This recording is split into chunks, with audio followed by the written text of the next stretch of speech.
Thank you. So welcome. Sister Mara, you do the welcoming as chair, and then I will come in here. Thanks. Okay, so welcome everyone. This is our CSG Saturday Pan-African meeting where we talk about everything Pan-African. Today's topic is agriculture. I think I don't want to repeat myself because there's a few of us here. So we're going to start off with Brother Kwame presenting why Africa needs a united agricultural policy. And after which we'll have Brother Pigeon, who is going to present a CSG paper that he's written on the current state of agriculture in Africa, the challenges, and where the possible solutions that can be done. And then after that, please invite members to ask any questions and add to the discussions to anything that has piqued their interest. So without much ado, I will welcome Brother Kwame to start us off. Brother Kwame. Yes, thank you very much, Sister Mara. So I looked at the topic, and it was clear to me that I had to or wanted to look at the situation from the perspective of a united Africa, because the common agricultural development policy, so the common African agricultural development policy as it is, the key there is that it's a common policy. Now, a common policy is not a united policy, and I will explain a little bit more about that later. But looking at the common African agricultural policy, development policy, I came to the conclusion that what we need is rather a united African agricultural policy, because the common African agricultural development policy as it is based on voluntariness. If you like, do it. If you like, don't do it. And so I am of the view that a voluntary Pan-Africanism cannot feed Africa, because the whole point of the common agricultural policy is to feed Africa, so the Africans are well fed. And then once we are well fed and we've met our basic food needs, we can then move to other things. And so currently that is not working. Well, it's not working as it should.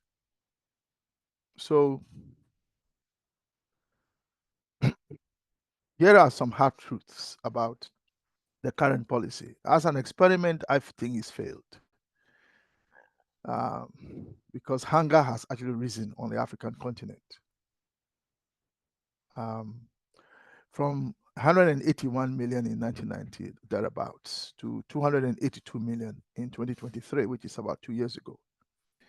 The policy itself, as I understand it, came into force in around 2003. It's part of the Agenda 2063. Brother Pigeon will go more into those stats later. So because of its failure, I think that the solution is a united African agricultural policy, which has a federal power, which has federal powers, or based on federal power. Either we choose that or we starve, or not all of us starve, but some people will starve.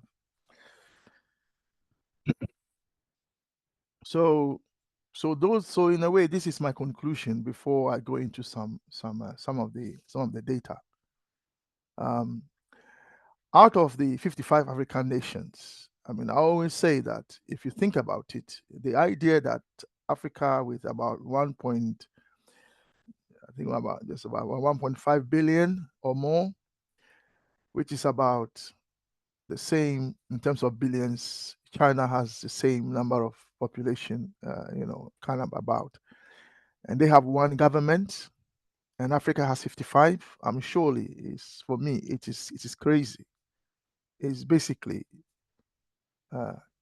geopolitical madness, and madness that we inherited from the equally mad imperialists who are still continuing to be mad because imperialism cannot be sensible. So we have 55 African nations, and out of that, only about 13 met the 10% budget target. So the AU has said that they should put aside 10% of their budget. But considering that we have governments whose job is to steal, I mean, their purpose in government is just to steal resources. So why the EU thinks that these thieves will allocate 10% of the budget to agriculture, and even when they do, whether it will get to the farmers is beyond me. When there are no means of enforcing the policy or of holding anyone to account. If you pass a law and there is no way of enforcing the law, nobody obeys the law. You know. The other thing also is that agricultural growth has been less than 4% in 32 countries, according to the EU itself. And Africa at the moment, according to the African Development That's Bank, you.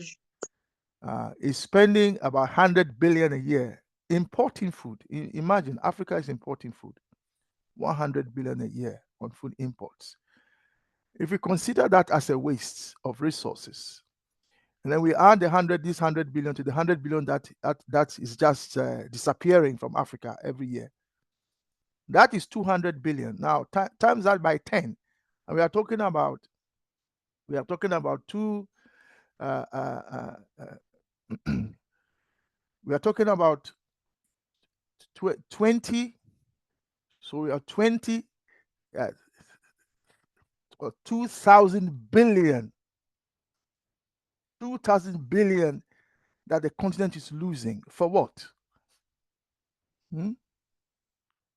Understand? So we are losing a lot of money in terms of how the amount we are spending. So if the CAADP is meant to feed us, then we shouldn't be importing food, yet we are importing food. Then I think that the policy as it is has 4 fatal flaws, as I said earlier. There are no enforcement. Budgets are stolen, like Nigeria's missing 3 billion fertilizer funds. It just disappeared. Yeah, stolen. So there's no enforcement. There's fragmentation. So think about the EU and the US, they come and they trade as a bloc. And they are trading with African countries. Some of them as small as Lesotho. I mean, this thing is just crazy. It's just geopolitical stupidity. That we have weak states trying to bargain with powerful imperialist states like the EU or imperialist organizations like the EU and the US, who have better agricultural policies in place. The EU has the CAP, their common agricultural policy, which has solved their food problems on the continent, to the extent that, if you recall, some years ago, they were even throwing away food because there was too much. So we have fragmentation, and then we want to bargain. And how are we going to bargain with the EU and the US? And these powerful entities are dumping food on the African continent and depressing our markets. So that means that the farmers, when they produce, their costs are higher than the cost at which they can buy. You can buy some of the same things on the market. You see, there is no continental irrigation grid on the continent. None exists. So there's climate chaos. Then we have the elites, some of whom are specialists, are just stealing. That is their job. That's their specialism, to just steal. So we have the elite capture agribusinesses, as against small holders. So these four flaws in the current structure seems to me to be that the policy as it is not working as it should. By it not working, we mean that Africa is not feeding its people, because we are still importing about $100 billion of food every year. I mean, think about it. So we have three things that we have to do as civil society. We have to see if we can track the budgets of African countries. We already have problems getting civil society to do any work at all. We are ourselves all we are ourselves balkanized. We are not working together as an entity. There was, as I understand it, a Pan-African conference only on the 29th of May, and we heard nothing about it. How that is possible, I don't know. So even what our fellow Pan-Africanists are doing, we are not even hearing about. We don't even know what our fellow Pan-Africanists are doing. We have a disjointed approach to everything. So if it is possible to get some civil society organization that is involved with agriculture, I think we need to work with them so that they can track the budgets of African countries, because the AU say they must spend 10% of the budget. So we need to keep, civil society needs to keep this alive so that we know which governments are not spending this money. Then also we need to do protests at AU summits, to bring this issue home. So you will agree with me that agriculture is not the only thing that we need to protest at AU summits over. But as we are discussing agriculture today, I'm bringing that to our attention. And then we also need civil society. Also, we need to then draft some kind of a united African agricultural policy. We need a new draft, and I think civil society must come together and draft one. So to end my presentation, I'm saying that Africa's farmers can't eat promises. We must demand united African agriculture policy. If there's an AU summit this year, if there is one this year, then we should demand it. And then we must join the United African Farmers Coalition, form some kind of united farmers, move from common agriculture to a united policy. So to summarize then, let me go back to my top slide. To summarize, I'm saying that we need to move from the common African agricultural development policy that we have now to a united African agricultural policy. And the reason is that the current system is based on voluntarism. We need a federal government. An African government has teeth that can get things done. Thank you very much. Thank you, Brother Kwame. So it's 7:24. Does anyone have any contributions that they would like to add before Brother Pigeon starts his presentation?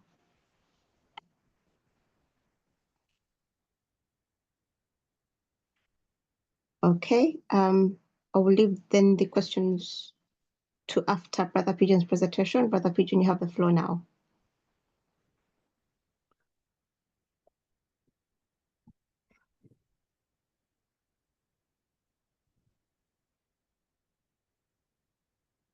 Brother Pigeon? Greetings, Sister Myra. Greetings, brother. Greetings to all members who are present, and thank you for joining us today. I want to do just a presentation on statistics, a bit on various statistics that are available within the agricultural network, and then it will be just a very brief one. So let me share my presentation, which will be is in word form anyway, but let me show it.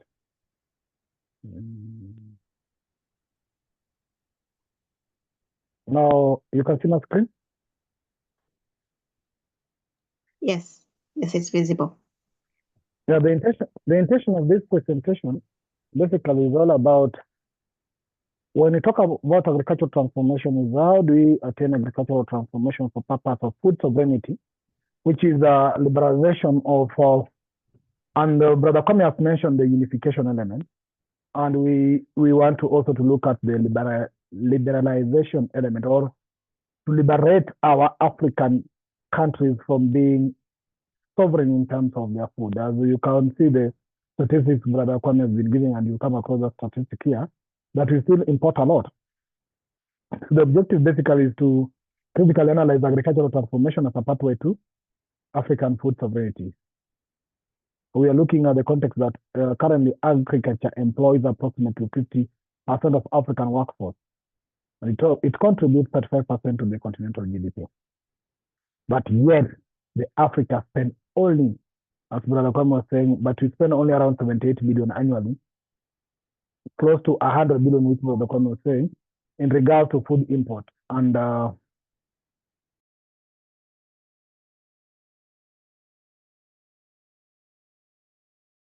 so you see that that was 2023. Now the data Brother Kwame shared is actually 2024, which moved it to 100 billion. So we are looking at from consciousness lens a bit. What do you think about as consciousness? And our thinking is that agricultural transformation must reject neocolonialism dependency, because we want to liberate it totally.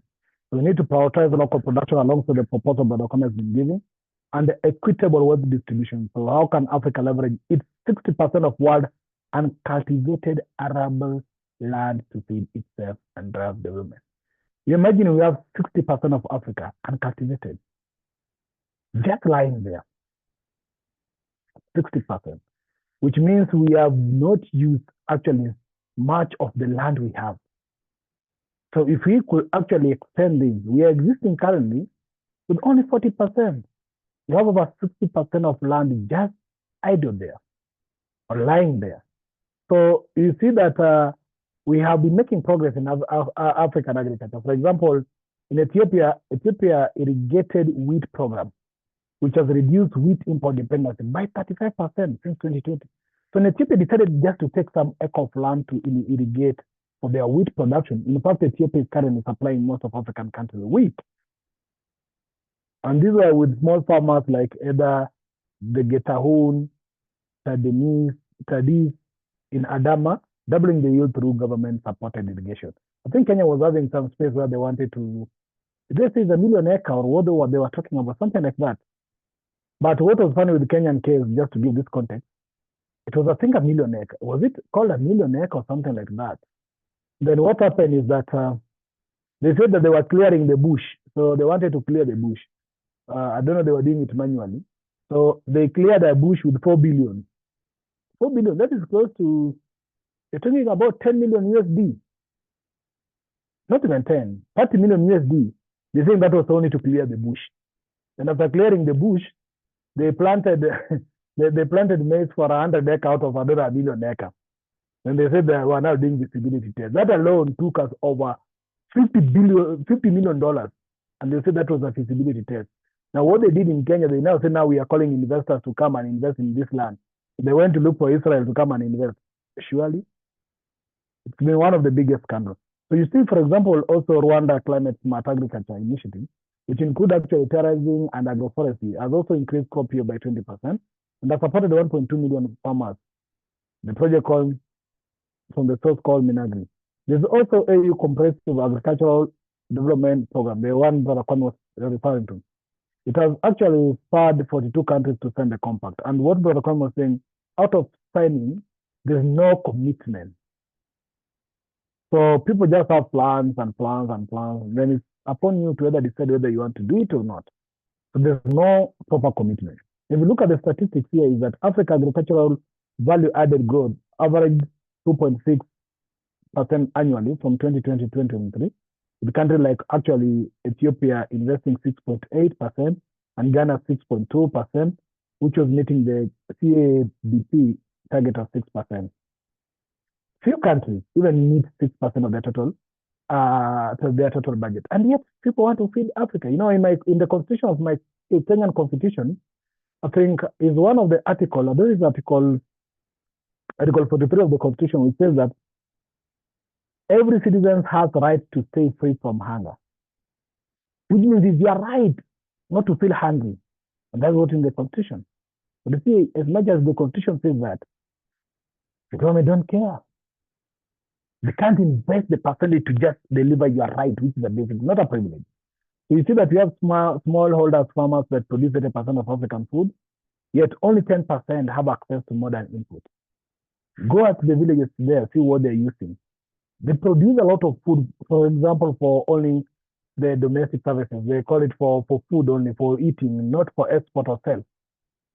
And they don't have access to modern input. I think in Tanzania, it was said during Suluhu, I will check that project, Suluhu decided to call, I think, were they 10,000 young people or 100,000 youth?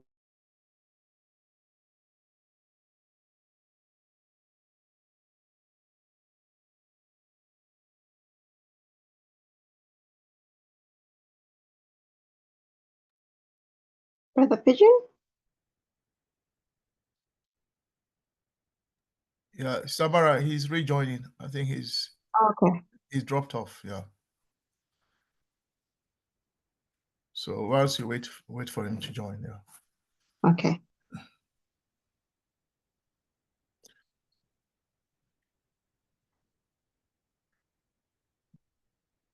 Yeah, Samara, you can ask anyone has anything to say in the meantime to share whilst Brother Pigeon rejoins successfully. Thank you.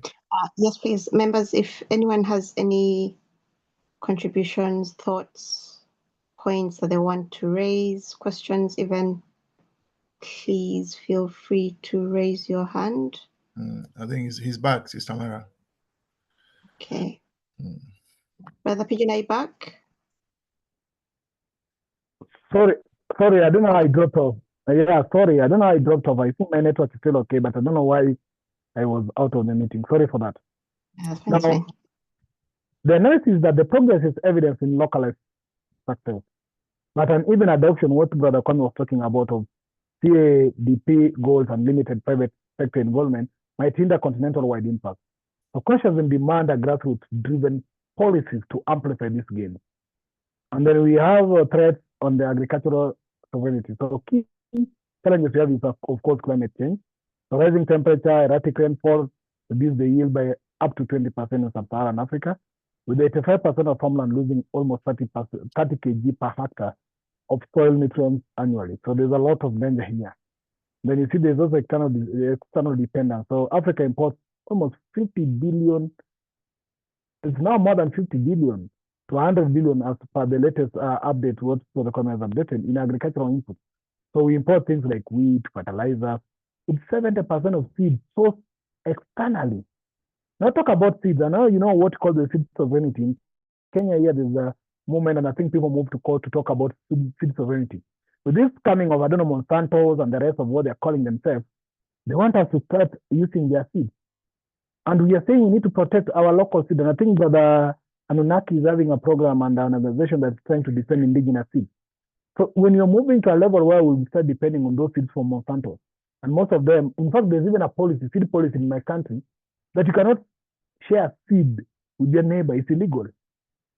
So when you plant and you want to share the seed with your neighbor, it's illegal. But in our African tradition, we used to share seeds. In fact, we could harvest, store the some ways on somewhere, we store them via smoke, and the next season we'll be planting. But today in this country, for example, it's illegal even to share seeds with your neighbor. Second thing, the whole Africa is facing the challenge of being forced to buy the Monsantos and the rest, which means those seeds are actually not, you cannot, if you produce from Monsanto, you cannot keep that portion of your produce to store the seed for the next plantation. You need to import again. And what is that going to do to us? It's going to mean that Africa will be waiting for Monsantos and the rest to give us seed before we plant. So we'll be having the land, but wait for Monsanto to give seed, because now we'll be having what we call seed dependency. And that's why we are talking about the sovereignty being undermined. There's also what we call structural barriers. So you realize the small-scale farmers face limited access to actual finance. As I said, only 15% access to credit, market, mechanization, while post-harvest losses reach up to 30%. That's according to FAO. Now, we also have neocolonial trade. So exporting raw material. Kenya is known as biggest exporter. And I think, was it Ghana? No, Uganda. Uganda has been, actually, last week, Uganda has been the number one exporter of coffee in Africa. And exporting coffee at almost $2.5. I'll tell you, for example, I grew up in the tea plantation, in one of the white men tea multinational plantation in Kenya here. And when my father, and I think my mother is still working there, she is supposed to be retiring anytime soon. It's been long since she's been there. My mother works in a tea farm whereby she actually, with the machines, because now they're using the machines. With the machine they're using, there are three people, there are two gentlemen, one side and one side who pulls the machine. My mother carried the tea that they then actually give, when they walk through the tea farms to the end where there are some edges, they then stand to up to around 50 to 60 kg. My mother carried that 50 to 60 kg, take it to the center where they're measuring the tea in terms of the weight. And she tells me she's been given awards, I think, twice in the consecutive years as the best top farm or top team that actually made a lot of kgs or made a lot of sense. But you know what happens? She makes in her machine up to 2,000 to 3,000 kilograms. 2,000 to 3,000 kilograms of tea. But do you know how much they're paid per kg? 1 kilogram of tea is actually goes to, in Kenya, is 0.2. It's not even 1 shilling. It's not even 1 Kenya shilling. What they're paid per kg.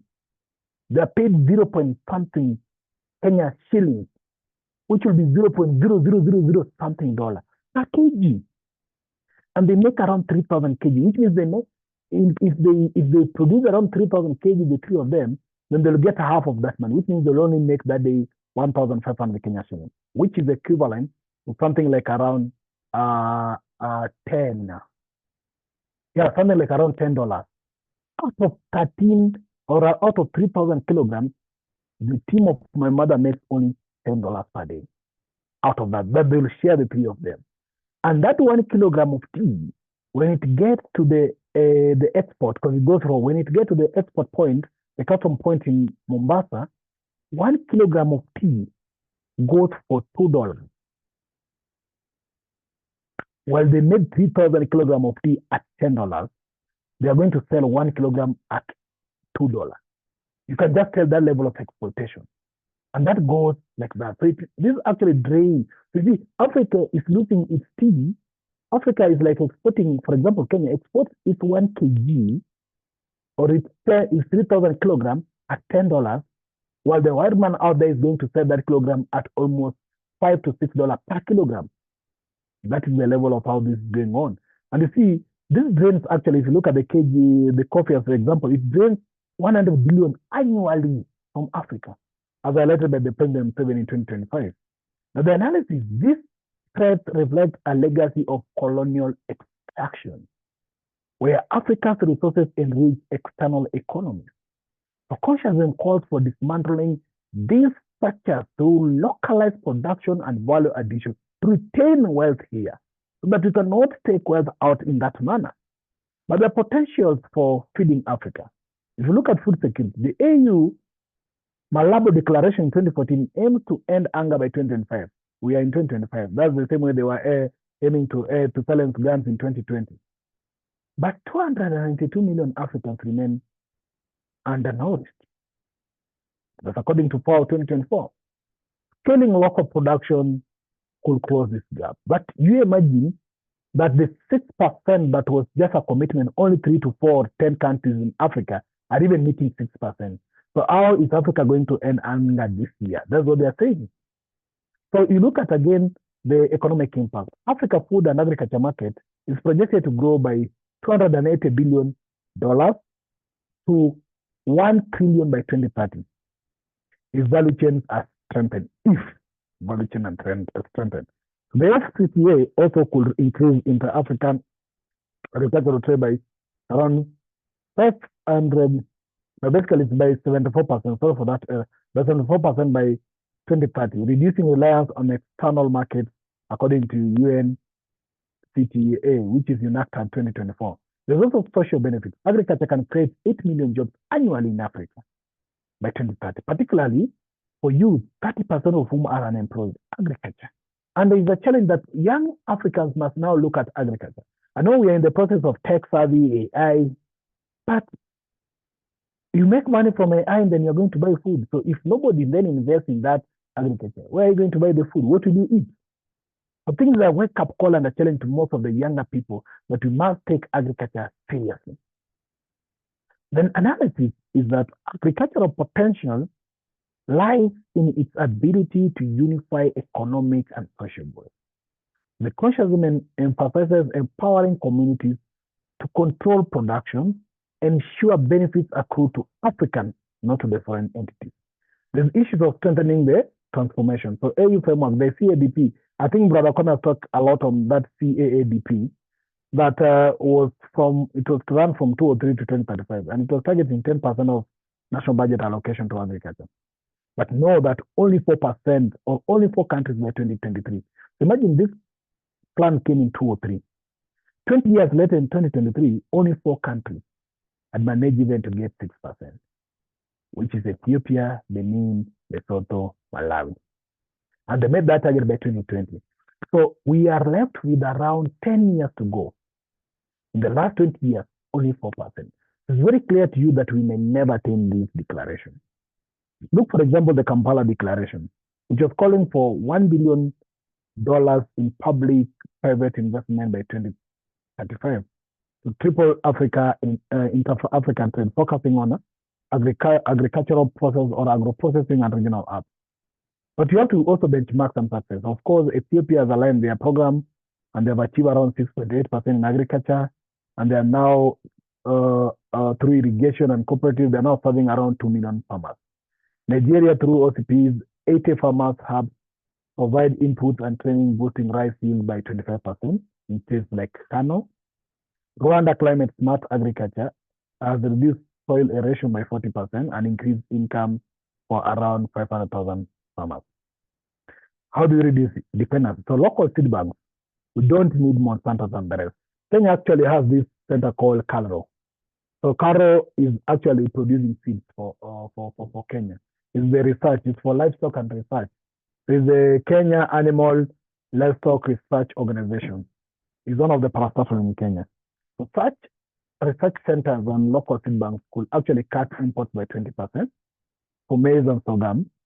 And also organic fertilizers like what is going on in Morocco, CPD, phosphate-based products, reduce reliance on synthetic imports by 15% from in West Africa.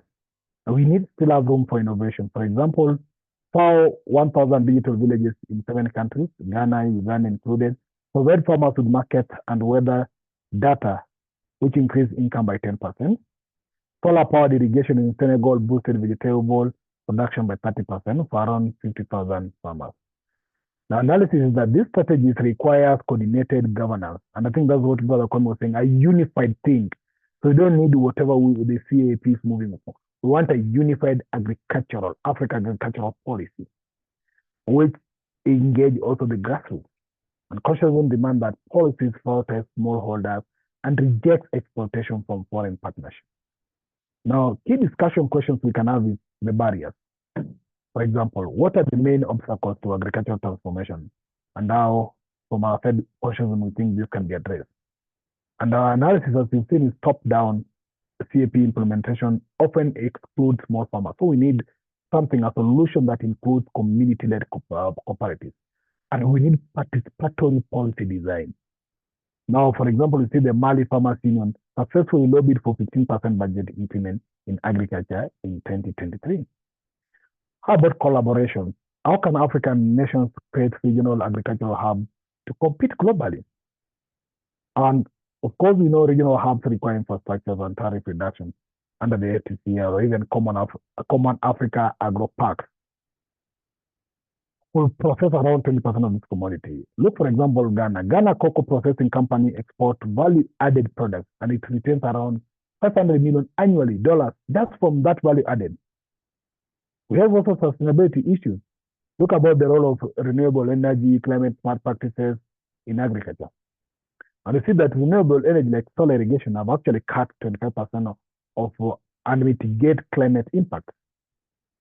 But scaling agroecology could reduce emissions by 10%. The example which we have given is actually the project that's going on in Rwanda, the terrorism, that is reducing soil erosion by 40%.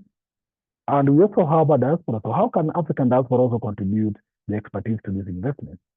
The diaspora has around $90 billion remittance by 2023. This could fund agro-processing and training. To emphasize as consciousness that diaspora as partners should be part of this. And they should not be like external saviors. They must be part of the project.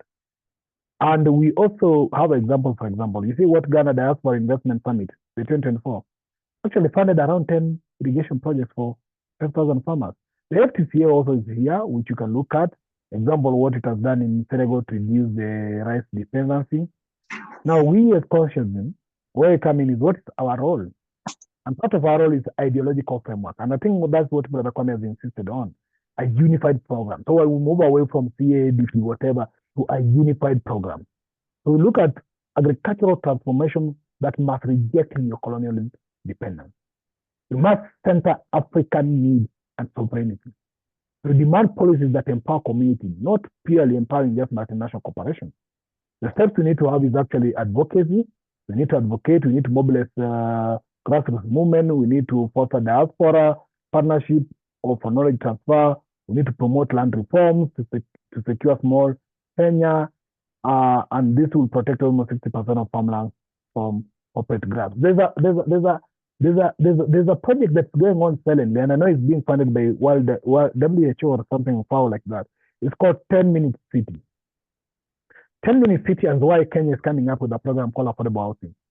They want to remove people from the villages in their farms to put them in somewhat so-called affordable housing close to the towns and the centers so that their land can be used for agriculture, which is a good idea. But the problem, like for example in Kenya, is that when people are moved to those so-called affordable housing, buildings that are made close to the city so that people come close to their near cities, the land is going to be given to foreigners, the Westerners, to cultivate our land just because we have been given affordable housing somewhere. So we are living what we consciously believe, our material, our matter, because we believe the transformation of Africa is in its land and its soil.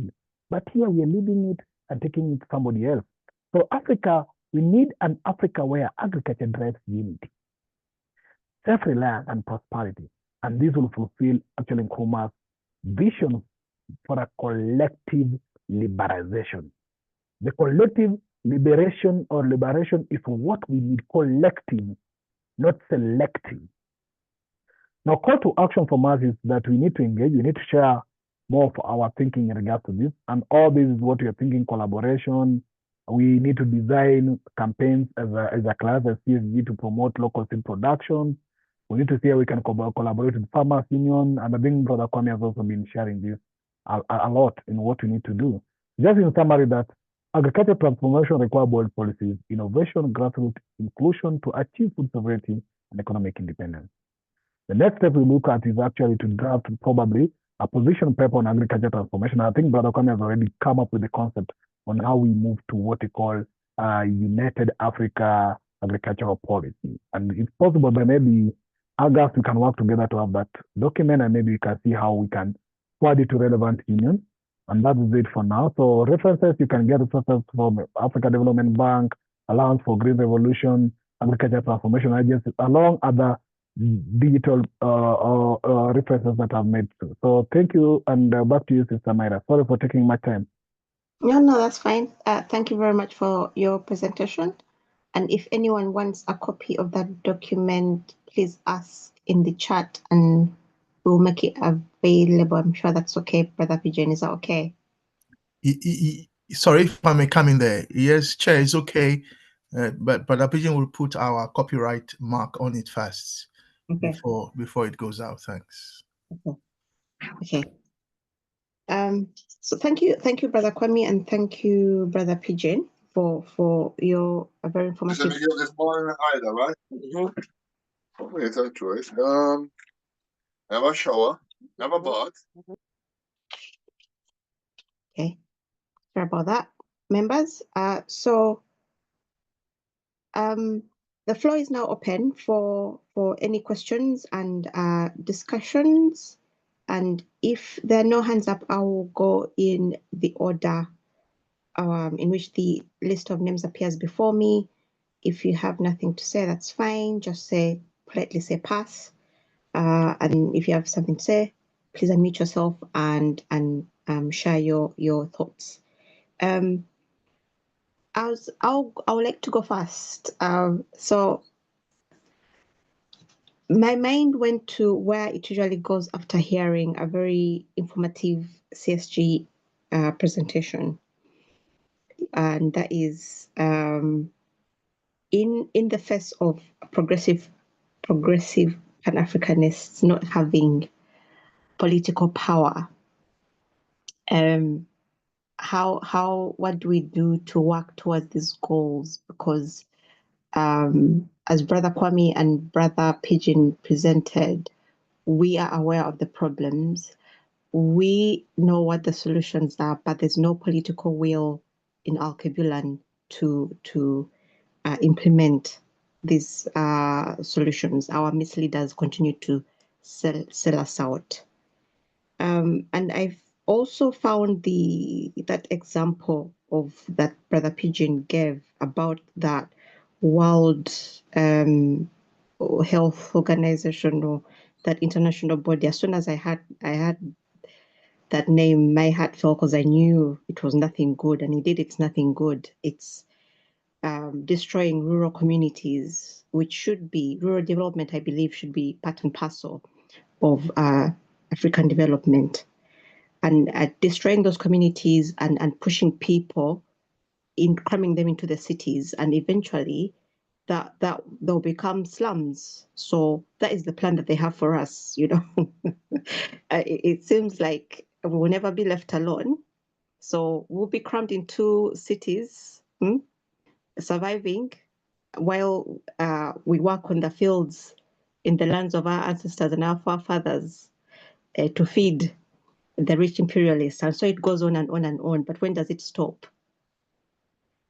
So for me, the one thing that really was on my mind was we need political will, but what do we do? Are there interim solutions? I know Brother Pigeon outlined actions that can be done. No, Sister Mera, Yes. let me be the president so that I can have that political power and political will. Absolutely. We need more like you, Brother Pigeon. We need more like you because it's been pointed out in both presentations, we're still balkanized, but what we need is a united effort. Brother Kwame said a united African agricultural policy. Brother Pigeon said we need coordinated efforts. So that needs political will, political power, and we need more Brother Pigeons out there. So those are my thoughts.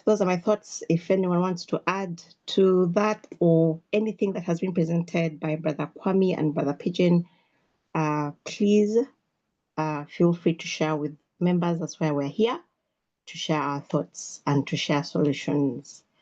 So there are no hands up, so I'm going to go in the order that the list appears before me.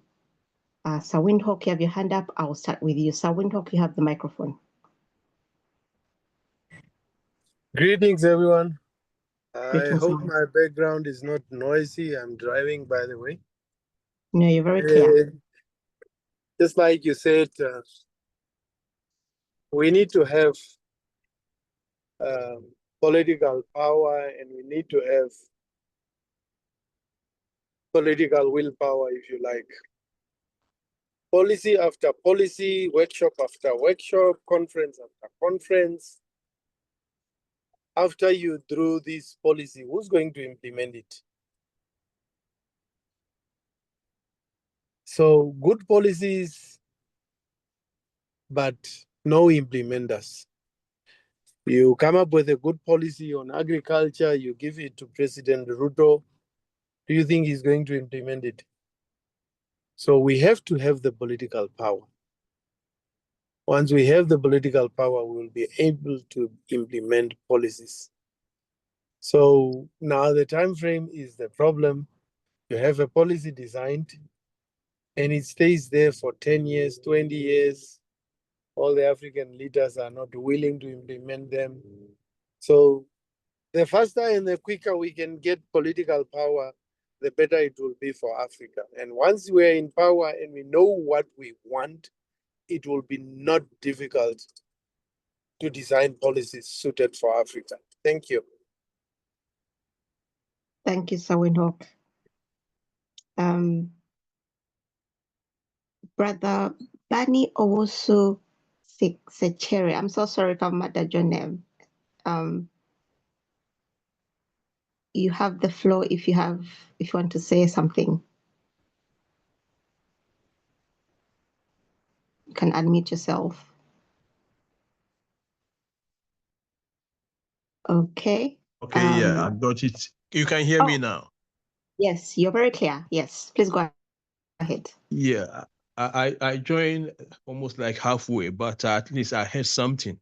Only that Brother Kwame, I didn't get what he said at all.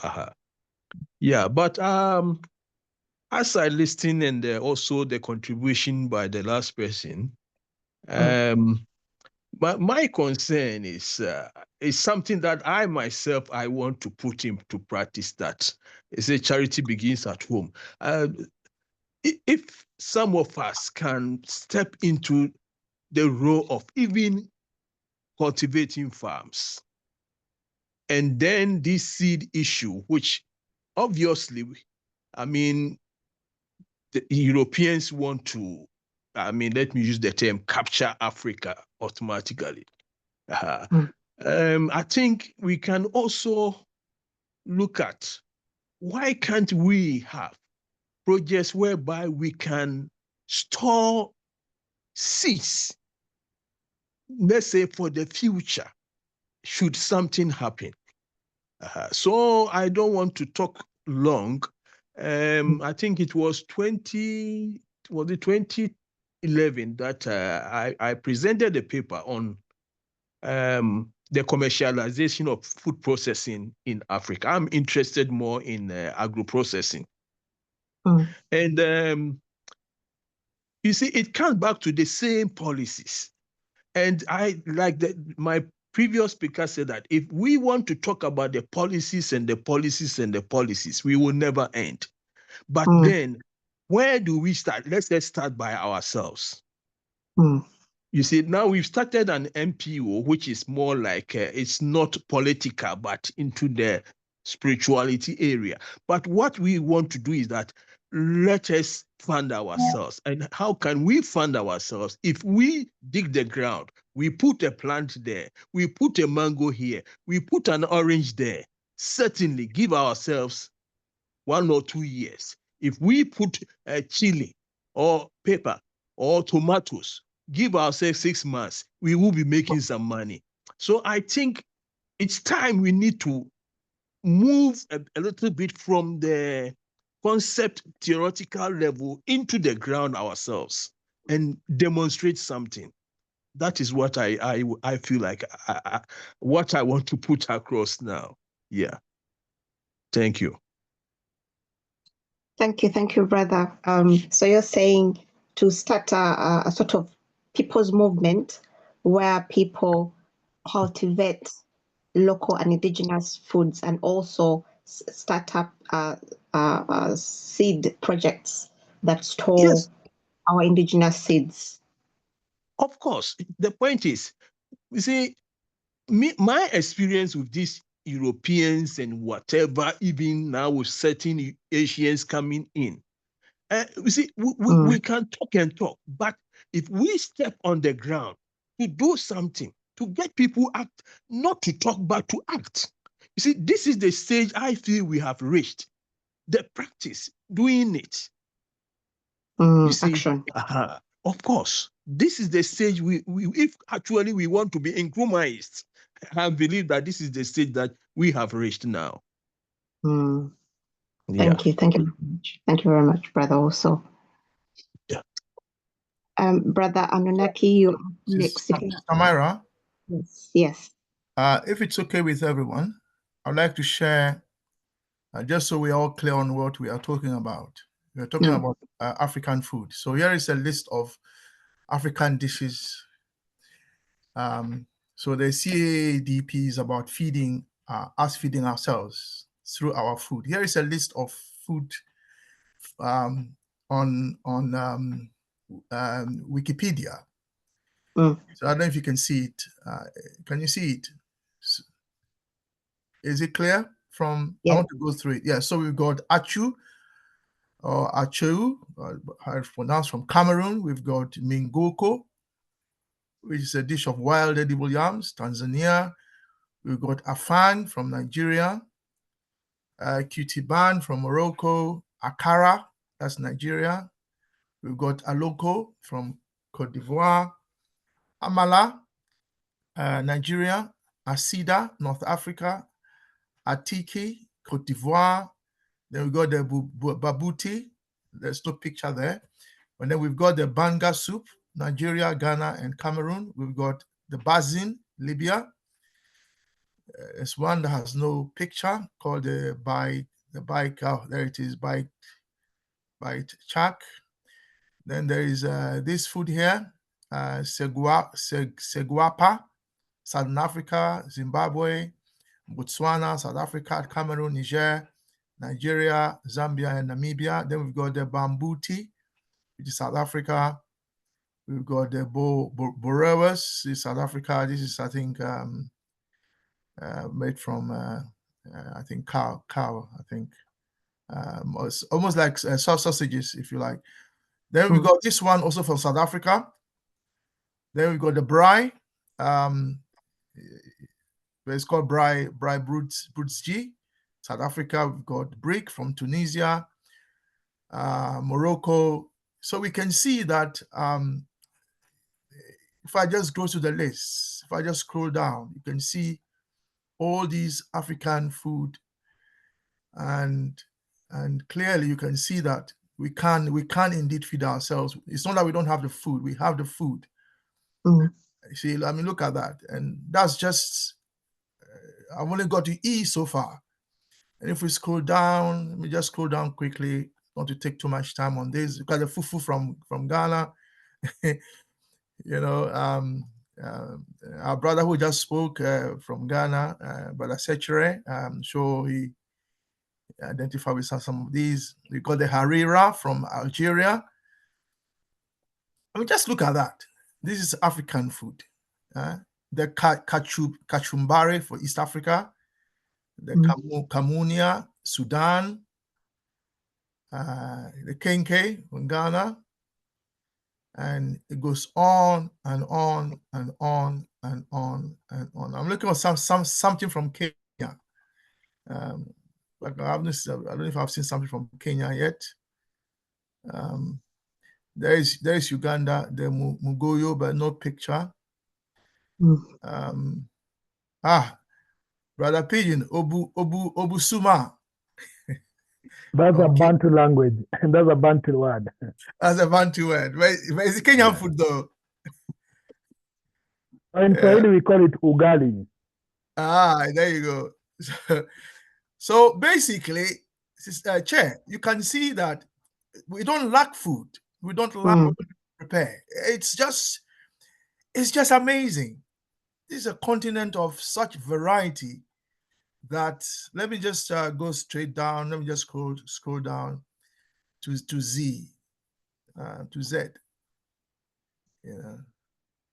That's we're now in W. There's no food starting with Z, but there's Yassa, which is Senegal and Gambia. So, Chair, we don't lack food. It's it's just that we're not feeding ourselves, but the food to feed ourselves are there, and nobody should be hungry on the continent.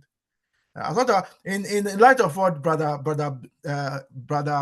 Benny said, I thought let me show this to bring home to us what he's saying, which is that can we get involved, because this is food we all love, food we love to eat, and so on and so forth.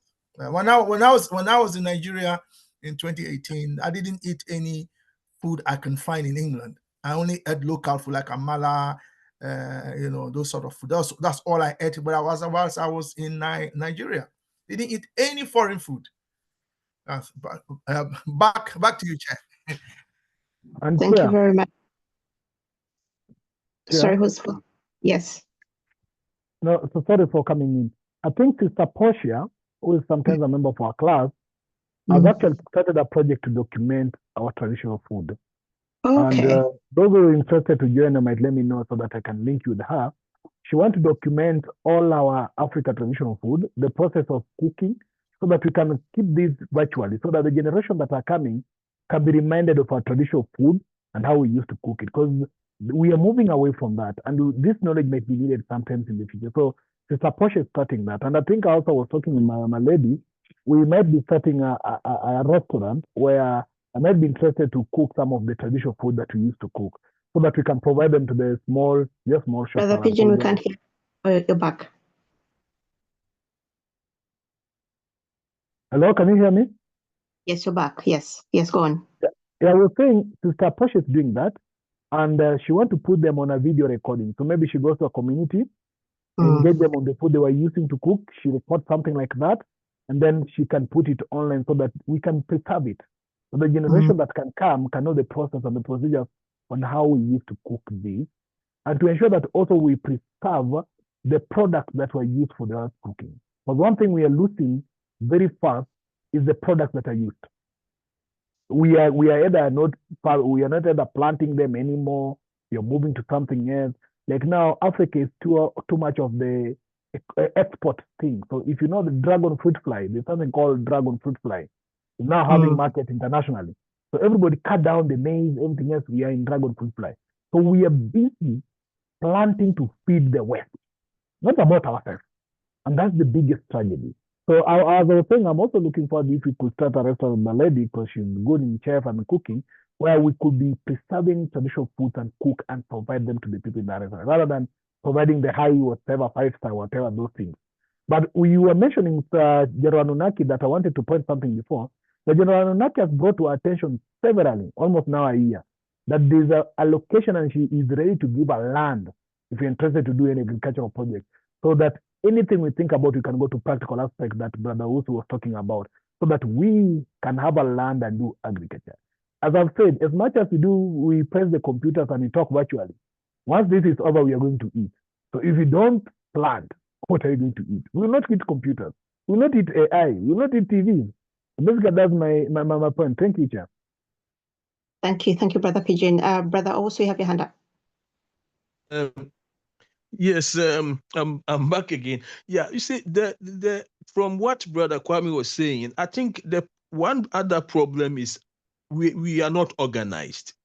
I think if we can get communities and even the politicians are not organized well, and that is what that is what frightens them, and then they will go and bring these Europeans, Israelites. I mean, there are times you see, it's come back to us to question us that as much as we talk about racism and the rest, but then our actions actually prove that we don't trust what we have and what we can do, you see. And I think it all comes to the lack of organization skills among us. And if we can actually get people to be organized, and we have food already. It's not that we don't need to import food. We have food already on the continent. It comes to farming, it's the same organization. If we can organize people well, they are going to produce a lot more than we can eat and even export the rest if we can't store them, you see. So there's another factor that I wanted to come in. There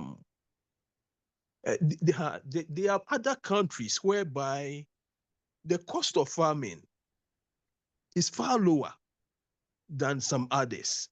And if some of these countries can be targeted purposely to especially give startup to certain people who have been disadvantaged because of capital, you see, we will be able to start some of these things far cheaper. Take, for instance, a country like Malawi. I was there recently, and I compared the cost of starting a farm, let's say about 5-hectare farm, to that of South Africa. And it was far cheaper. You see, so we need a kind of strategy which also would help us, that in as much as many people will cry about capital, and the capital is in the hand of maybe some people outside there and we can't get, yet how do we start on our own from areas that are cheaper to start? And then from there, when we have actually built a capital and can expand, we said, okay, let me go to maybe a place like Zimbabwe and then do something also there. So this is what I feel like I can also add on at this stage. Thank you. Chair. Yeah. Yes. It's cold Chair, here. it seems so to me as I'm talking, we've got a brother who can lead us on the agricultural front, Brother Benny. From the way he's sounding, it seems to me he's the right person to help us organize. I mean, we are a philosophical and ideological group, but at the same time, when we do the Saturday sessions, as you know, Chair, one of the things we want is to get brothers and sisters who can also organize on the ground. And listening to Brother Benny, if it's okay with him, to drop his link in the chat so that Brother Pigeon can pick it up, link up with him, and then he will be our coordinator, if you like, coordinate this front for us. Brother Pigeon, I don't know what you think. I'm sure. No, I have the contact of Brother. I have the contact of Brother Usu. Is part of our broadcast list. And in fact, I shared this article about reclaiming our heritage. The article that I shared about our heritage was from Brother Usu. Excellent. So Brother Usu, there's also Brother Kwame. There's also a conference coming in South Africa that I shared in a broadcast list about the article. It's also from him. Pigeon, small correction. He's not Brother Usu. His surname is Usu Sechere. But if you want to, they call him Brother Benny. If you go, yeah, but I'm a question, but this is just the certificate name. But you know, Ghana, you are Kwame, I am a question. Okay. so Brother Benny, if it's okay with you, Chair, I'm suggesting that you put his Brother Benny, if it's okay with him, to organize this front for us, the agriculture front for us. Thank you. Yes, Brother Benny, if that would be okay, Brother Pigeon will contact you and maybe we could have further discussions, because Brother Kwame he verbalized what I was thinking. I was thinking here's someone that we could probably work with and help us coordinate and do something actionable. No, okay. Actually, I wasn't expecting, but you see, when you are given a responsibility, you can't run away from it. Samara, sorry for coming in. Yes. Brother Usu is in South Africa, right, Brother Usu? Yes, but I now want to put my legs in two places, here and then Malawi, within Malawi Zim area. In fact, I've been in Zim for about almost like 10 months in 2018. So I'm trying to put my leg here and then that side of Africa too. Yeah. Now, Brother Anunnaki, who is coming to speak also, has actually offered this idea of a land for agriculture. And I think because he's also in South Africa, if that will be allowed, even after this conversation, maybe Brother Ben can get in touch also with Brother Anunnaki, if Brother Anunnaki allow, so that we can start having a conversation, because Anunnaki is already proposing there's a land here we can do agriculture. Brother Anunnaki also has ideas that can be put there. If the two can start a conversation with our blessings, then maybe we can see where we are heading with this direction. If that will be okay with Brother Anunnaki after his speech. Thank you. Back to you, Chair. Thank you very much. Thank you very much, everyone. So we shall move on to General Anunnaki. You have the floor.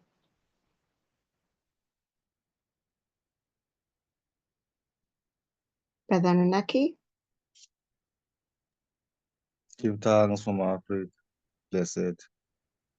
Oh, you've muted yourself. Greetings to everyone. Thanks, brother.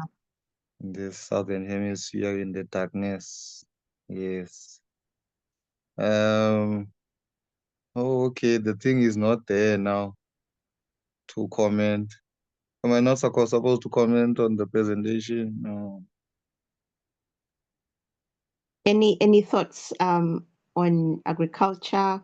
Brother Pigeon has mentioned that you have a piece of land and you would love to see an agriculture project on that land.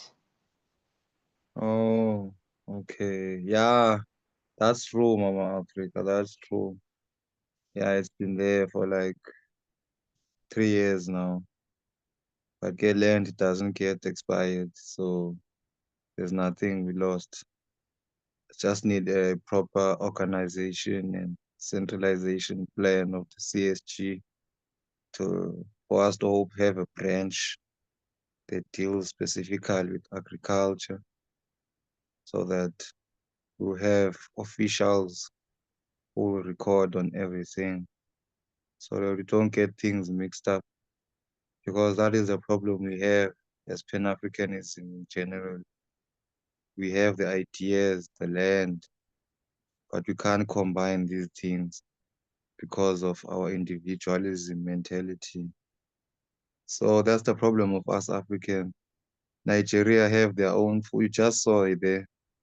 Nigeria have their own food. Cameroon, but these are not even countries. These are colonial borders. So it's confusing, because as far as I know, all of us Africans have one African body. So which means we need one set of nutrients. So I don't understand why there's so many variants of food. Okay, but anyway, my point is that we as CSG, I'll make an example about us, CSG. We as CSG, we must have our ground forces, people who are actually doing the agriculture, so we can start recording them and experimenting and these policies.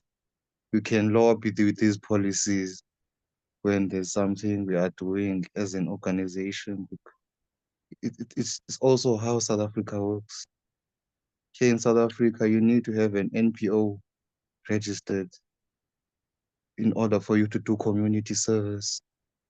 So those things are very important if we're talking about industrialization of the African agricultural sector, because already the whites here, they are doing that. Look, for instance, with the issue of marijuana.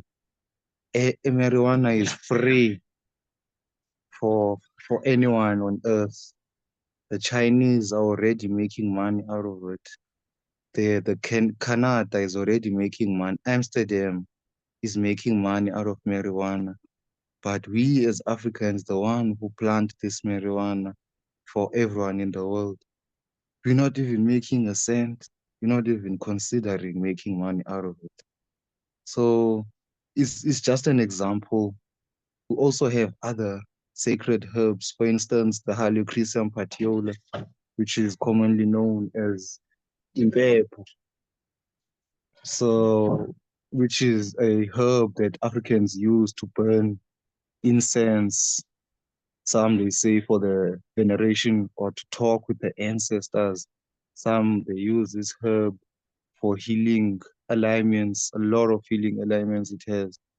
But this herb grows on the wild all over Africa. But we're not even centralizing it, you see. We're not putting it, making it a value. We're just selling it like a free market system of the white man. You just go and get your own from the mountain and you just start selling it on the streets. That's what we like as Africans. We like that thing of, let me just make my quick money and eat my children, and then I go to sleep, see the next day. You see, that is what is beating us as Africans. But if we can start now to centralize and organize our efforts and start, because the main thing is labeling, branding. You can't do anything without branding. That's the mind of I don't want to say human, but the mind of Black people works through symbolism. So if we don't brand our things, no one will follow our things. So for instance, before I close, if you don't say, we as CSG have 4 hectares and we're planting such and such and such foods, and we're employing maybe 20 Black people, until you do such things, anything else is going to be useless, because no one's going to take us serious. Thank you. Thank you very much, Brother Nanaki. And up next, we have Sister Ida. If you want to speak, please unmute yourself. Thank you. I was interested in the talk of the 10-minute cities. Sister Ida? Sorry, can you not hear me? Sister Ida, can you pause? Chair, can we hear the anthem, which is on the screen? Yes, of course. Thank you. Then Sister Ida can speak. Thank you.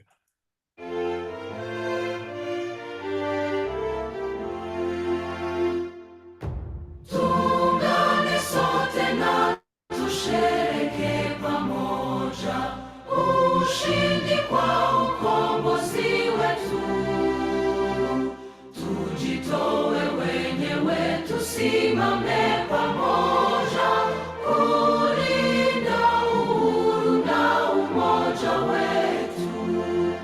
Enyi Bwana na binti wa Afrika, mwili wa jua, mwili wa tuifanye Afrika mti wa uzima. Tuungane sote, tuimbe pamoja, kuenzi shikamano hatima yetu. Tujitoe wenyewe kupambana pamoja, uhuru na umoja vitawale. Enyi Bwana na binti wa Afrika, mwili wa jua, mwili wa anga, tuifanye Afrika mti wa uzima. Tuungane sote na tujibidishe kutoa kilicho bora kwa Afrika. Chimbuko la wanadamu, chemchemi ya utamaduni, tumaini letu wakati wa mafarakano. Enyi Bwana na binti wa Afrika, mwili wa jua, mwili wa anga, tuifanye Afrika mti wa uzima. Thank you, Brother Kwame. And now we'll return to discussions with Sister Ida. Sister Ida, you have the floor. Thank you very much. I was saying about the 10-minute cities that were being talked about by Brother Pigeon earlier. The same thing was going on in Britain. They kept going on about, this was 15-minute cities. But I think the worrying thing was that you could only drive 15 minutes or something like that. It wasn't well received, because it sounded like they were trying to stop people driving all over the place and limiting their freedom. So it wasn't well received. And I noted that he said they were trying to put people into whether it was high rises or into cities. But the thing about doing that to a lot of Africans is it means that they don't get their plot of land to grow. because in the city there won't be, there's no land that's given. And if Yes. anything, it should be that all Africans have a plot of land, Yes. in my way of thinking. Because why are we trying? There's so much land, if it was shared, that would allow people to each have a bit of space, each have a garden of some sort. And I think this week I read about Namibia being food secure, and that everywhere that all the food they grow enough for the whole of the country to be able to live off, whether it's agriculture, whether it's things to do with fishing.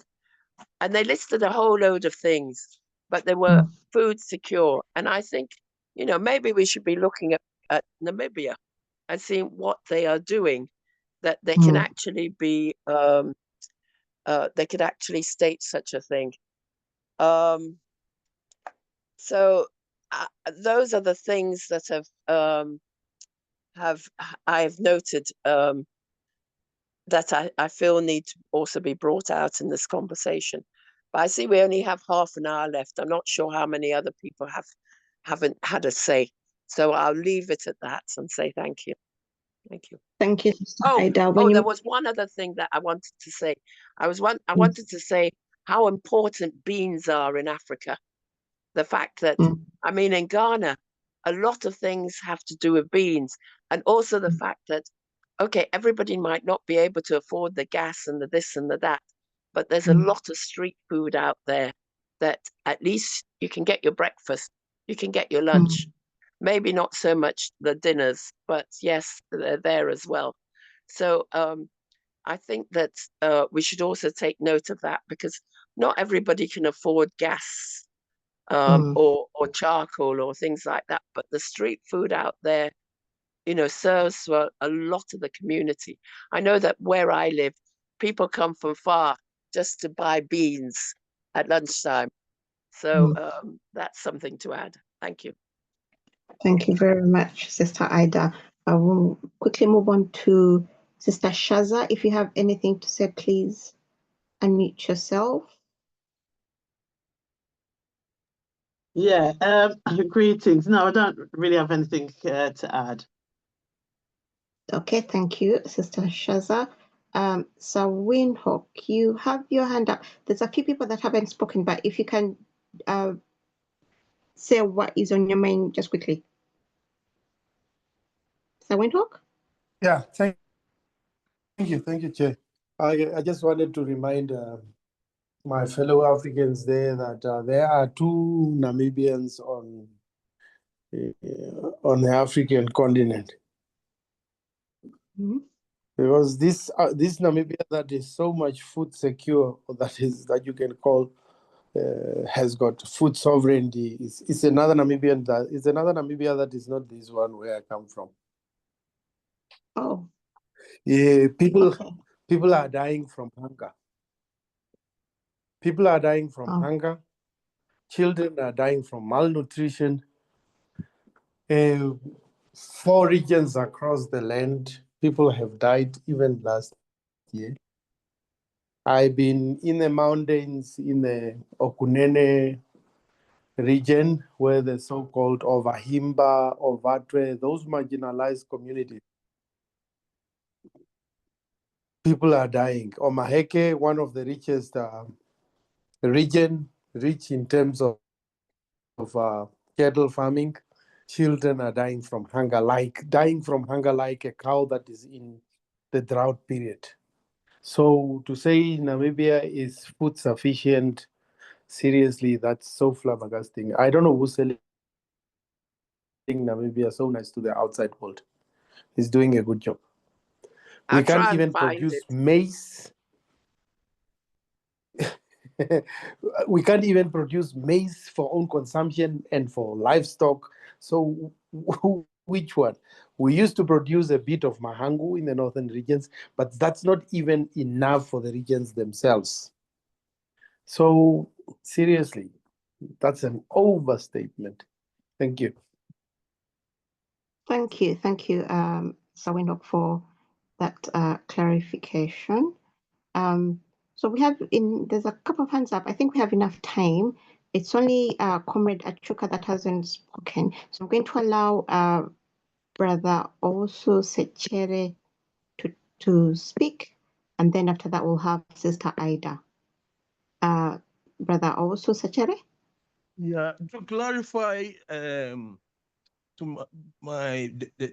the just spoken person, you see, there's difference between, I mean, the causes of people dying and starving. Even South Africa here, South Africa is one of the leading agricultural countries in Africa. But in fact, people are starving in the rural areas and other places, even in some of our, I mean, urban areas. It's terrible. You see, yet the problem is they don't have the money to access the food. But like what you are saying, at a point, I think you were trying to explain that even the production is also low. But we have also cases whereby you have high production, even exporting, yet people are starving. So that difference should always be clear as to what actually is causing whether it's starvation or malnourishment and the rest. Thank you. Thank you very much, Brother also Sechere. Sister Choma, I'm going to come to you. Sister Ida, do you want to address something that Sir Windhoek said? Well, I did think I'd heard that a few years ago about Namibia. So I was surprised when I was reading this, and I thought, wow, how's it that we're not hearing this? But because I read it this week, I remembered it and I made comment on it. But I think that you're very right. In rural areas all over Africa, because the roads are bad, because they get washed out when we get heavy rains and stuff like that, there's always trouble with food production, whether it gets like in the past, all the tomatoes that used to get grown in the north of Ghana, they used to get rotten because they couldn't come down so much to the south, which is where, which country is it that has suddenly started its tomato production and stuff like that. I think production, and I think it's been mentioned, is something that needs to be put in different areas so that the food can come down or reach the north, reach the south, reach whatever area is needed. And we need to look at that because the roads often are so bad and then the trains aren't there. So I hear you, Sir Windhoek, I'm sorry, but it's because I read it this week and I was very surprised. So thank you. Thank you, Sister Ida. I think then that also brings us back to the issue of infrastructure that needs to be developed and put in place. Brother Pigeon, I'm going to call on you after Sister Chisomo. Chisomo, my apologies, I missed you off the people that hadn't spoken yet. So Sister Chisomo, you have the mic, and then we'll have Brother Pigeon, and then we'll have Comrade Achuka. So Sister Chisomo. Sorry, I came in late, so I'm just commenting on what other people are saying. And I think my question has been asked by, is it Mr. Kiere? But yeah, I just wanted to understand what, to ask Mr. Windhoek to explain the cause of these people who are dying with hunger before I speak. Is that okay, Mr. Windhoek? No problem. Mr. Windhoek? Yes. Can you hear me? Yes. Yes, we can. Yeah. It's simple. We are not producing. Nobody has got a garden in their backyard. Nobody has got a land that produces what. It's only some few whites, basically. And in the area of Grootfontein, Otavi, where we have the best rainfall. Some of us Africans have started with some cabbage, tomatoes, and this stuff. We used to have what was called the Millie Triangle, Grootfontein, Tsumeb, Otavi. But after independence, production there has gone down to the extent that we cannot make fodder for our cattle enough to sustain. That's why in times of droughts, we have droughts.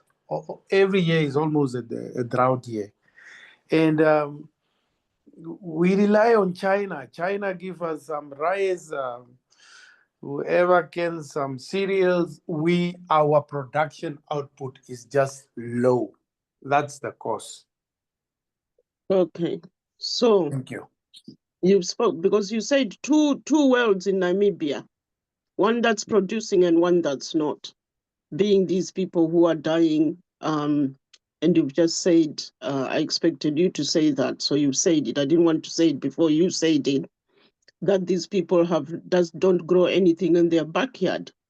What's stopping them from growing food around their houses? Let's not go too far about talking production and massive, because it will require these people to go and buy from them.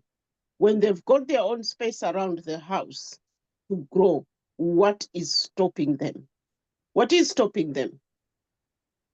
Because I've never understood somebody sitting on a land and then saying, I'm hungry, I didn't eat anything, we don't have any vegetables, we don't have any money to buy. Why are you buying vegetables when you can grow them? Why? I can give you a small little example. Somebody will have a farm of 5,000 hectares, having 200 cattle on it, utilizing basically, say, 2/3 of the farm, and 1/3 is just laying idle there, and he's not planting one single tomato. Number one, the seriousness about food sovereignty in Namibia has not set in. And number two, government itself, it's the support. No, I want us to discuss these people. These people at the bottom who are dying. What is stopping them from growing 2 vegetables around the house? That's what I'm saying. Government support is not there. They don't The even have government the what? seeds.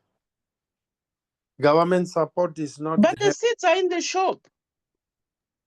But Sister Grace, They have Hello? what can you grow here? Sister, What can you grow in that picture? they have no money to buy Sorry? the seeds.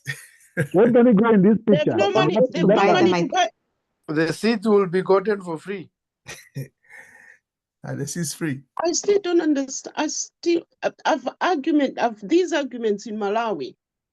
Oh, somebody we are eating things from the sea because we can't, something like there's no water. So I'm thinking you've gone into the water, collected some stuff from the water. You didn't bring the water with you to come and water your vegetables at the house. Maybe it's different in different countries. Every single village in my country has a well, which is dug by the person, right? So they have the well, they cook every day with water, they bath with it, but they will Sister not Chisomo, how deep is grow the water anything. table there? Sorry? Sister Chisomo, how deep is the water table there? All I know is every household has a well. Every household has a well dug by themselves. Every day they go to draw water for bathing in the morning, for cooking in the morning, because in Sima ugali, let's say ugali, you have to cook it with everything you cook with water, right? From the well. So what is stopping you from growing a little vegetable around the house? Because in my country, a packet of vegetable which has almost 1,000 seeds in it is only 1,000 kwacha. £1 or $1 is, what shall I say, 5,000 kwacha. And this packet of seed is 1,000 kwacha. So, okay, this person hasn't got 1,000 kwacha, right? Then we have all these NGOs that we're talking about, all these whatevers and whatevers and whatevers. For example, we have a vice president who, for a change, nobody does it, but he goes all around villages. So we watch him. So people haven't seen villages or whatnot. You see it there, how people are living in these villages. And they're sitting on vast amounts of land. They're sitting on it. Not a single vegetable is growing. And they're complaining about hunger. So this guy then comes with a bag, comes with a bag of maize. No, not maize, flour. Initially it was maize, which requires to go to the mill to grind it and whatnot. Then he started giving the maize, about 10 kilos of a bag of maize, without the vegetables to have it with. So, Sister Grace. Okay, you don't give that. Can I just finish? Sorry, hold on, Sister Grace. So what are you saying? Tell us, what is your point? Grow the vegetable at the house. You cannot afford what those 400-acre people are. They're doing it for commercial reasons. They're not going to give it to the villagers. Villagers have to find a way of growing them. In the northern part of Malawi, there is never any hunger because they grow and they experiment with food. In the south, they wait for the government to come and give them from those 400 acres you're talking about, when they can grow it at their house. Yeah, okay. So Sister Grace, let's widen your argument, because in Brother Pigeon's presentation, he made it clear that only 40% of arable land is currently being used on the continent.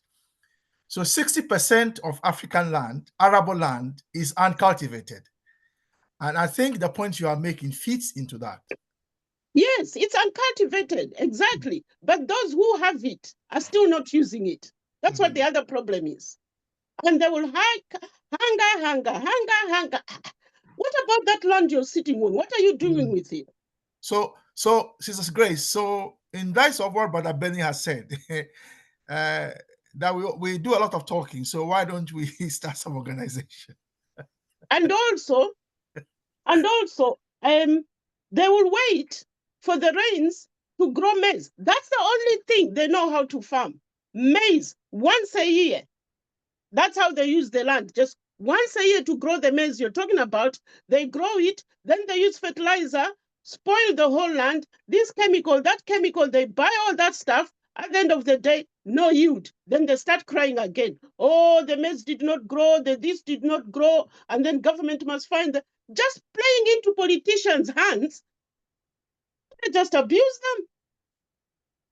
They just use them for votes, give them 1 bag a year, and that's it, 1 bag of fertilizer. That's it, and nothing comes out of it every year. So to conclude, I think what I picked up in between is those need for education and resensitization of how to cultivate the land, even among the rural population. Obviously, these days we see people growing things in bags because they haven't got land. They're growing things in grow bags, in this and that, and it's working. Yeah, Chair, I think we need agricultural leadership on the continent. Honestly, Mr. President, say something.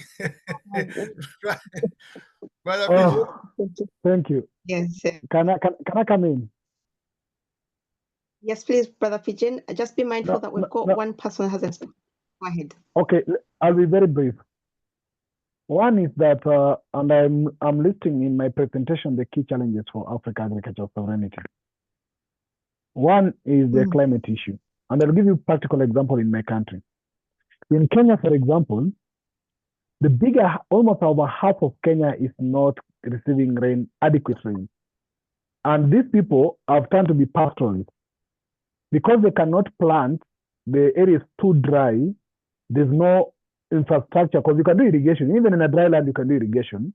There's no irrigation or even dams close, like what Sister Chisom is saying. It's no dams around. And in fact, the dam that was to help them was in a scandal that was looted.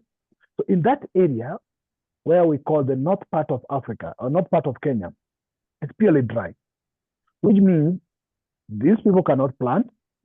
They cannot even irrigate because there's no even water close. There's no even a dam anywhere. They have never even seen what you call a pipe water. They walk for 20 to 50 kilometers to go just fetch a drinking water, which will take from a borehole, not even a clean water, and then come back home, just water for drinking. These challenges need what you call a government initiative support, by just providing the basics. For example, what you're talking about, just construct some wells and some dams close, try to connect some piping so that people can just start to irrigate their dry land, because anything, even if it's dry, can produce food. That's the one thing we need to be very dedicated on. But some countries lack it at all. When I was growing up in the tea farm, of course, what I think the white man did in those tea estates, if you look in the estates, each house has a small garden, very small garden, but at least you have kale, vegetables. You have to, and they were ensuring they come to our farm to supervise that you have a mixed vegetable. So you don't have one vegetable alone. You have a kale, you have some those mixed vegetables, and it's a very small land. But as a young man, as I was going to school every day, when I come back home, because what they could not provide us is a tea farm, the company could provide us maize from a maize store. But once our parents get maize once in a week, even when we come back from school, if my mother didn't have anything, I'll just come earlier, go to the farm there, get some kale, and cook for the family. So everybody was being supervised to ensure that you have a small farm, and the company ensured that each house has a small farm for vegetables. Of course, I've shown you a project in Tanzania that has been a deliberate effort by the government of Tanzania, that they have collected around 300 young people to ensure that these young people can invest in agriculture and give them a land and a space so that they can produce food to feed the family. And as Sister Chisome is saying, she's very right. The big multinational companies will never produce food to feed you. I sit in many of the committees. I sit in many committees in this country of Kenya, or especially the food committee in this government. I sit in some of those committees. And we get a lot of funding from USAID, a lot of funding from, EU. And you know, those funding goes to what? Goes to export production only. They target things like cereals that you can export, and they provide support. So it means the government sits down, the whole ministry sits down to receive funds for export. So we are basically, the big farms are exporting, and they don't care whether people eat or they don't eat. Therefore, the constitution of my country is very clear that it is the right of every individual not to be hungry. The government must have a deliberate measures to help the community, even before you are helped. Ensure that things like water, Sister Chisome is saying some community has them, but there are some community who don't have. Ensure that water is available for somebody to do nonsense with it. If you want to plant, but if you don't have it. For example, in Kenya, those dry areas, which are called deserts, when it rains, it floods, and they'll be complaining they're dying because of flood. And the government doesn't even conserve, or anybody doesn't even harvest the water. Now, when the rain is when the rain is over, they die because there's hunger, there's drought. So you wonder, these people were dying of flood 6 months ago, 6 months later, they're dying of hunger. Just basic lack of common sense. And it's lack of common sense from, some people don't even have money. In the villages, people cannot even access that money because they don't have any commercial activity they do, even to get money. They don't have it. There's even nothing they can sell even to get that $1. They have nothing at all. What they do, like in my father in the village, what he does is to plant maize, plant food. So every day he goes to his farm. When he calls me in the city, he's asking me to send him some money for cooking oil, because that's the only thing he might want. And most of the time he doesn't cook. So he goes to the lake, get the fish, and boil the fish, and he has the maize from the farm. So he can survive in the village for 1 month without any money.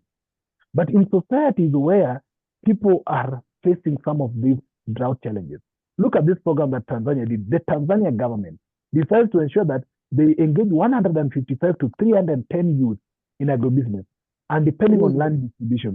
So they ensure that they allocate these young people 10 hectares to produce various variety of food, so that Tanzania will not go out to ask for food. And we need to have food banks. We are lacking food banks in Africa. Before, we used to have what we call the cereal stores, and those cereal stores don't work anymore. The government officials ensure that farmers don't get enough money from their selling of maize, so that this politician would go export maize from Zambia and come and sell. And the farmer who planted the maize is getting low wage from his maize And this is discouraged even to say that maize. Some of them even were throwing maize openly and people are dying hungry. That also shows about our Ubuntu. So why should you throw maize because the government is paying you less so that your neighbor dies without food? So there's a lot of how we need to structure our psychology.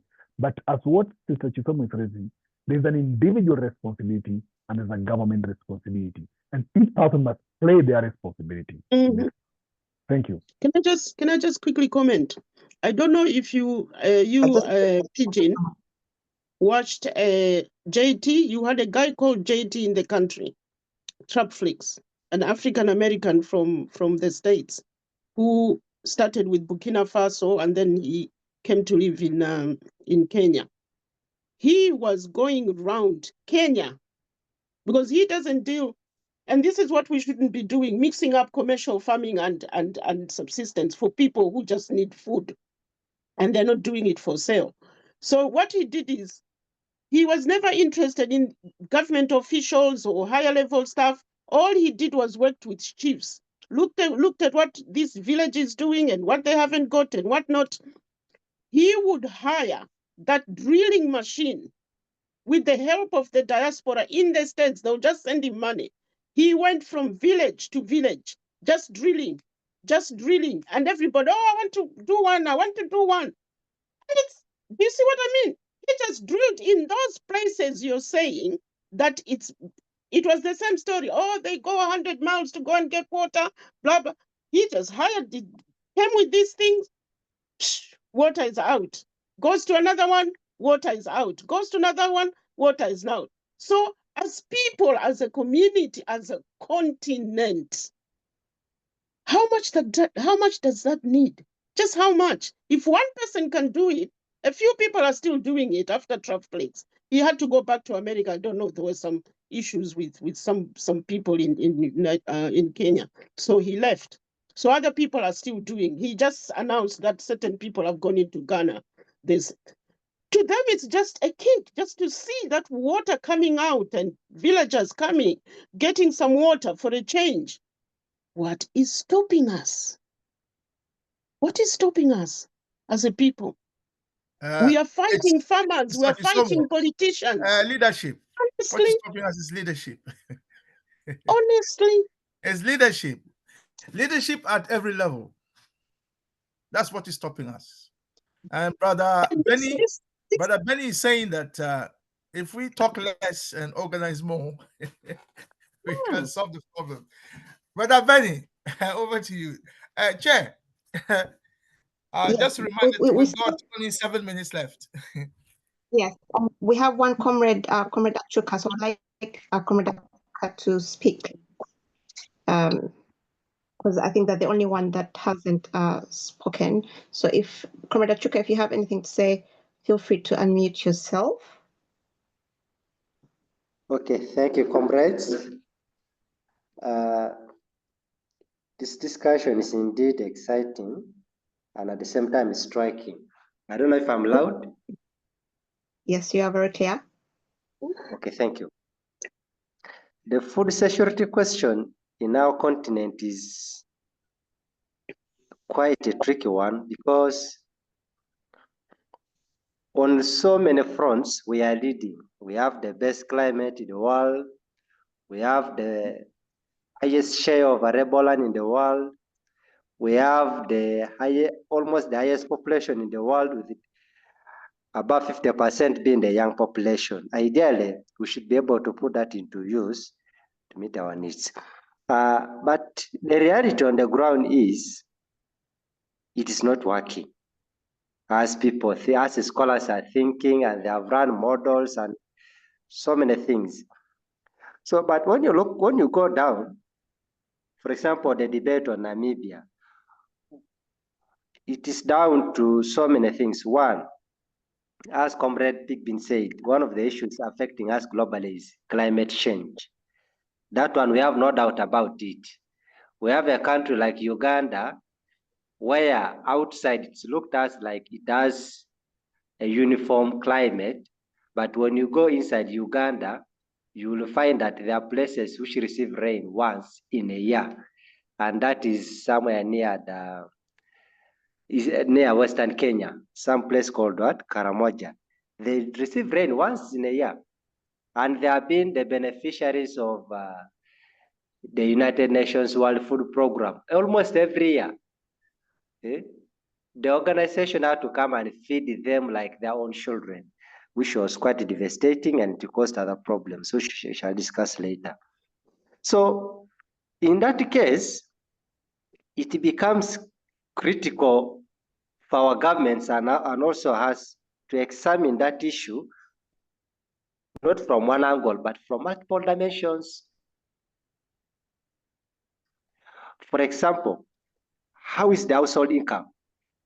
Have we built an inclusive economy whereby everybody has access to income or to an income generating activity, such that if I produce food in one part of Namibia and the other part of Namibia does not produce food, I am able through my income to offset that. That thing is missing. And why it is missing is because we still have structural issues which are forcing us to benefiting us. One of the problems that people in rural areas face is market excitement or market distortion. You find that these people, after producing food, they end up selling it at a throwaway price. And in the not so near future,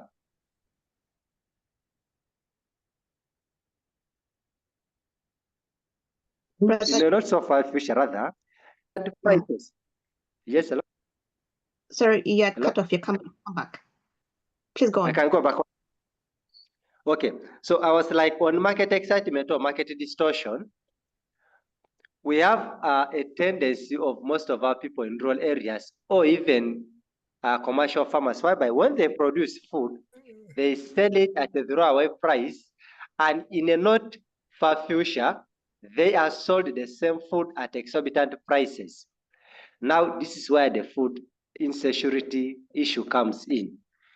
The other one is most of our people suffer from post-harvest losses because we don't have the technology to manage post-harvest losses, maybe poor drying, preservations, and so forth. And then we also have issues to do with low investment in value addition. This one, most of you can attest, and I know African Continental Free Trade Area is trying to address this. We produce a lot of food, but it ends up going bad because we don't have use for it immediately. And this one, I've seen it in East Africa, for example. Uganda is one of the countries which is framed to be producing food, but I can assure you, the food we consume in Uganda, actually we import it from Kenya and Tanzanians, if they are here in the room, can attest. So it shows us that the issues are far beyond communities in the rural settings, but like the comrade Owusu put it forward, we just need to get down there and begin doing this thing. After my studies, I was proud to participate in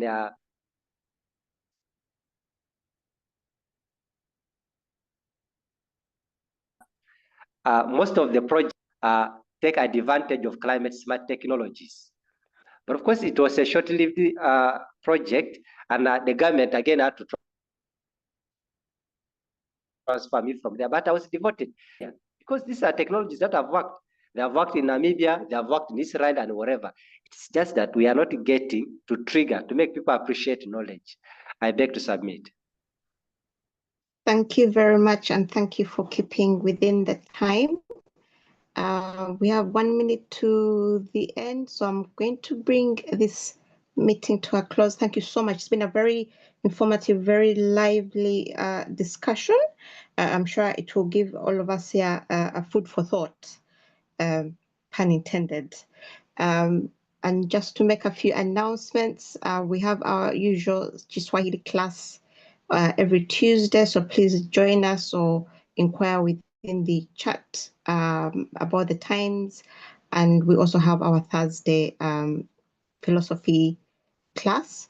And I don't know whether Brother Pigeon or Brother Kwame would like to announce what we are presenting next Saturday, or what the topic for next Saturday is going to be. Yes, Sister. Brother Kwame or Brother Pigeon? Can you hear me? So, yes, we can. So for the benefit of all of us, we have a rolling cycle of presentations, of discussions every Saturday. And the broad topics are continental African governance, which is basically about African unity. Then we have continental economics, continental development, and then continental liberation, which basically links up with Osajifo's ideas on total liberation, unification, and development. So today's session, for instance, has been on continental development in terms of agricultural transformation. Our topic for next week, which is the 12th of July, is economic self-reliance. So economic self-reliance. Thank you. Yeah. Thank you very much. Thank you. Yeah, thank you so much, comrades, and thank you very much, Sister Mayra, for your chairship today. And it's been really wonderful conversation. Comrades, let me hand over back to you, Brother Fish, before you come in. She hasn't handed over back to you yet. Just quickly, Brother Chuka is interested in this class. Brother Chuka, if you have Brother Pigeon's contacts, please get in touch with him.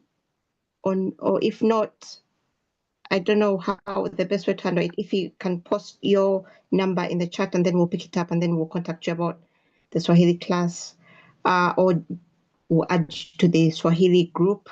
Thanks again, everyone, and I'll hand over to Brother Pigeon. Sorry, Sister Mayra, for coming in for really sorry for that. Yeah, anybody in this chat have their contact, so they can always contact me. I think one thing you're making forward from today is that Brother Ousu together with General Naki might have to start brainstorming together on this conversation, and maybe we might have something rolling very soon. We are actually expecting much from you, comrades, and we look forward to any of your updates to either the class in regards to this topic for today. And we want to thank everyone who has contributed to this. Actually, thank you very much, Sister Chisomo, for why, and maybe we'll get the answers. And we'll not be asking why, but we'll be showing the continent what are we doing from this conversation today and there's a class. So, comrades, we really want to thank you very much for this. Sister Mayra, thank you for the chairship today. We really appreciate this. We look forward to Sister Ida coming in, Sister Chisomo coming in, Sister Tapua coming in, so that we can at least change the chairship to the sister summit. And thank you very much, Brother Kwame, for the continuous leadership to our class. And to all members who have joined us, we really appreciate you for this, your time. So may you have all a lovely evening. We have explained that you're looking forward to Tuesday class. Please join us on Thursday. And Brother Kwame has also shared the Saturday class. I will share the invite for Saturday open advance as I did it this week. And please, when I share it, if you want to share something or present something, get in touch with me so that you can have this conversation. Thank you very much, and apologies for taking much time beyond our normal time. Have a lovely evening to you all. Thank you. Thanks, everyone. Good night. Take care. Good night, Sister Shaza.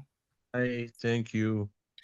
Bye, Brother Benny. Bye, everyone. Bye-bye.